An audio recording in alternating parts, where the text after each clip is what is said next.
सरकार शेतकऱ्यांसाठी हजारो कोटींचं अनुदान देतं, पण यातच घोटाळा झाला तर? युरियासाठी सरकार कोटींमध्ये अनुदान देतं, पण या अनुदानाचा फायदा शेतकऱ्यांना होत आहे की नाही याची देखील चाचपणी होणं आवश्यक आहे.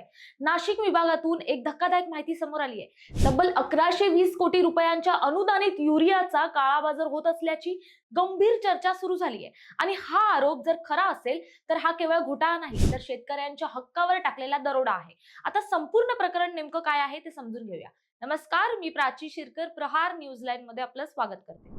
नाशिक विभागात दरवर्षी जवळपास 3,50,000 मेट्रिक टन युरियाची गरज असते. या युरियावर सरकार एका टनामागे जवळपास 40,000 रुपयांचं अनुदान देतं. म्हणजेच नाशिक विभागासाठी सरकार तब्बल 1400 कोटी रुपये खर्च करतं. पण धक्कादायक दावा असा की यातील 80% युरिया काळ्या बाजारात वळवला जातोय आणि केवळ 20% युरियाच प्रत्यक्ष शेतकऱ्यांपर्यंत पोहोचतोय.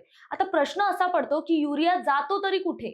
मिळालेल्या माहितीनुसार कमी पाऊस आणि दुष्काळी परिस्थिती असलेल्या भागांमध्ये हा प्रकार जास्त प्रमाणात सुरू आहे. नांदगाव, येवला, सिन्नर आणि मालेगाव या तालुक्यांमध्ये काही विक्रेते गरजेपेक्षा जास्त युरियाची उचल करतात. यानंतर शेतकऱ्यांच्या नावावर कागदोपत्री विक्री दाखवली जाते, पण प्रत्यक्षात तोच साठा दुसऱ्या भागात जादा दराने विकला जात असल्याचा आरोप आहे. आता इथे आणखी एक धक्कादायक बाब समोर येते, ती म्हणजे नाशिक विभागात तब्बल 8,300 खत विक्री केंद्र आहेत, पण त्यांच्यावर लक्ष ठेवण्यासाठी फक्त 80 निरीक्षक, म्हणजे एका तालुक्याला अवघे 2 निरीक्षक.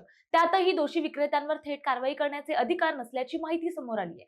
मग एवढं मोठं रॅकेट थांबवणार कसं? दरम्यान तेलंगणाने यावर वेगळाच मार्ग निवडला. तिथे खासगी विक्रेत्यांकडून युरिया विक्री बंद करण्यात आली आणि संपूर्ण नियंत्रण सरकारने आपल्या हातात घेतलं.